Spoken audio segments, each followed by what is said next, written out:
Hello and welcome to the June issue of PEPELT. PEPELT stands for Picture Books and European Primary English Language Teaching. My name is Sandie Mourão and I talk about the picture book as object.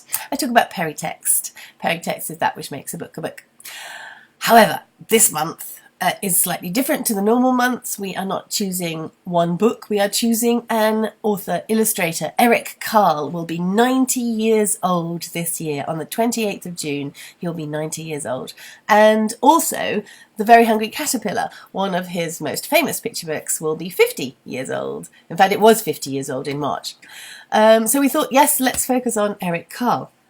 So I am choosing a book which all of you will know. It was his very first picture book. Do you know which one it was?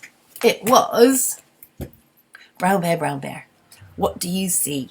And it was his first picture book project.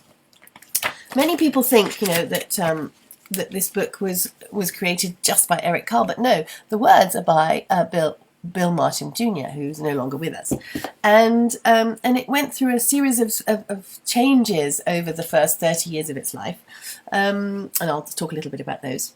So let's have a look then at, so this is the first edition, which came out in well, not the first edition, I wish I had a first edition, no, it's a version of the first edition, and it's, the illustrations are the same as the first edition, and it's a hardback. And we can see, and it's from 1967, and we can see the brown bear's face and his front shoulders and the front part of him here. And when we turn to the back of the book, we can see his bottom. Love it. And the children love that as well. This is a book which is really for pre-primary children, sort of the 3 to 6 age range. And in fact, I've written a blog post about this particular picture book, which summarises a lot of what I'm going to tell you today. So you can have a look at that underneath this film. And there's a link in there also to Eric Carle talking a little bit about the creative process and the differences, the changes that took place in this particular picture book, so you can also see that there as well. So this is the original version, and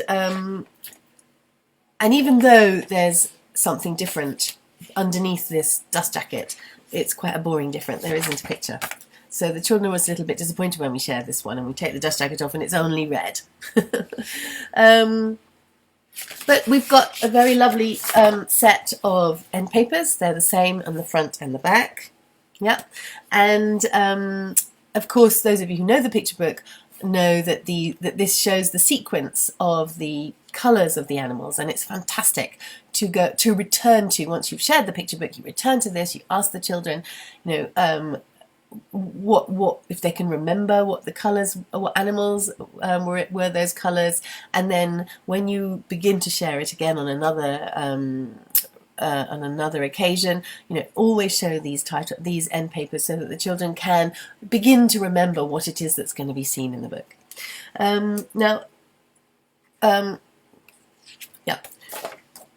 In the second example I have, you can see that there's actually quite a difference in the illustration. Yes.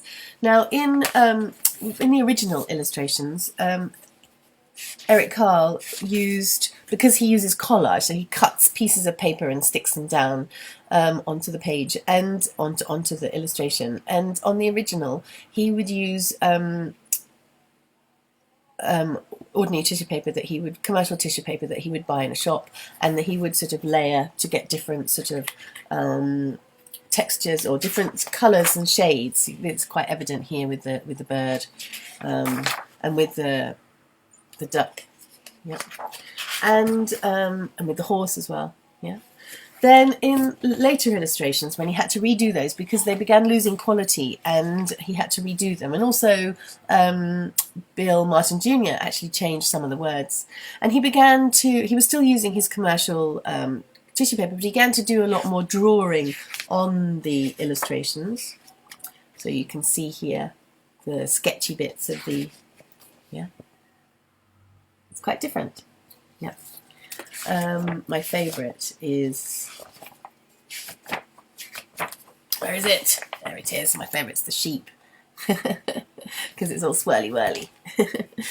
And then in the very latest version, he moved from using commercial tissue paper to making his own papers with textures and things, and you can see the difference quite dramatically there. And there's even a difference in the shape of the animals. I mean, he really did do different illustrations for this last one. Whoops, the last one. And you can see, yeah, you can see the texture of the paper. He's painted the paper, he's created the colours that he wants, and then he's cut them out and put them together. Yeah, so really quite different. Yeah, so depending on what version you have, the illustrations will be different.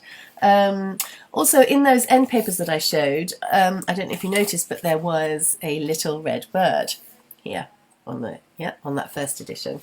Well, in the second set of illustrations back in the 80s, he signed his name. There we go. Can you see it, Eric Carle? And that's kind of nice. You know, often artists will sign their name on a piece of art. So, are these end papers? Is this book a work of art? And there are also versions without either a signature or a red bird. And then the final change, and it was all down to Bill Martin Jr. because originally, as we know the story, you meet a mother. Yep, here she is. She's quite a scowly, bad-tempered mother. But mother, what do you see? I see beautiful children looking at me. And here they all are, those beautiful children. Yeah. Well, in the next... Bill Martin Jr. wanted to have instead a teacher. So that scowly mother-like face became a teacher. And they were no longer beautiful children, they were just children. So, teacher, what do you see? I see children looking at me. And then the final one, which was the one that this was my first version, so I was really interested when I did discover that they were all different. It's a monkey! And this, funnily enough, was created for the British market. How weird is that? So, monkey, what do you see? I see children looking at me. Yeah. So... Brown Bear. It holds a special place in my heart because it was probably the first picture book that I really used properly in the classroom. So I have very fond memories, and my very first workshops about using picture books were all based on Brown Bear.